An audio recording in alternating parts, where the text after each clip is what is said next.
Deputy commissioner Qamar شدادکوٹ امداد علی ابرو کی صدارت میں / کے نفاذ اور پاکستان کے پیغام کے حوالے سے ایک اہم اجلاس دربار ہال ڈی سی آفس میں تعلیم کے شعبے کے عملداروں کے ساتھ منعقد ہوا۔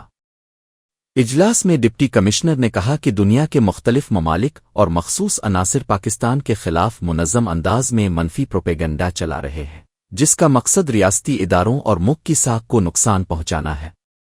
انہوں نے کہا کہ سوشل میڈیا کے ذریعے غلط، بے بنیاد اور غیر تصدیق شدہ مواد کو تیزی سے شیئر کیا جا رہا ہے، جو معاشرے میں ذہنی انتشار، بے چینی اور قومی سلامتی کے لیے خطرہ ہے۔ امداد علی ابرو نے بتایا کہ جدید دور میں سوشل میڈیا کی اہمیت سے انکار ممکن نہیں، لیکن اس کے غلط استعمال سے معاشرہ تباہ ہو سکتا ہے۔ ڈپٹی کمشنر نے کہا کہ پاکستان دشمن قوتیں خصوصاً نوجوان نسل کو ٹارگٹ کر کے انہیں غلط اور دشمن مواد کی جانب راغب کرنے کی کوشش کر رہی ہے۔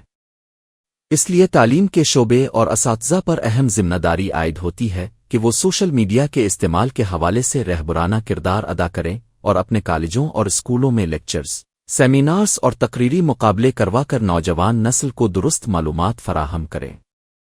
انہوں نے زور دیا کہ اساتذہ کو چاہیے کہ بغیر تصدیق کے خبریں مواد سوشل میڈیا پر نہ پھیلائیں، کیونکہ یہ قومی مفاد کے لیے نقصان دہ ہو سکتا ہے۔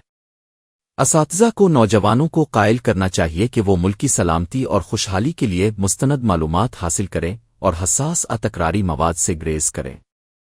ڈپٹی کمشنر نے مزید کہا کہ ضلعی انتظامیہ ہر سطح پر امن اور ترقی کے لیے مسلسل کوششیں کر رہی ہے۔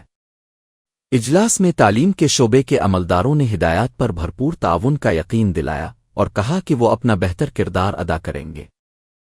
اجلاس میں ضلعی تعلیم کے افسران نے اپنی تجاویز بھی پیش کیں، جن پر ڈپٹی کمشنر نے غور کرتے ہوئے ایک گروپ بنانے کی ہدایت دی، جس میں متعلقہ افسران شامل ہوں گے تاکہ سوشل میڈیا کے مثبت اور محفوظ استعمال کے لیے اقدامات کو یقینی بنایا جا سکے۔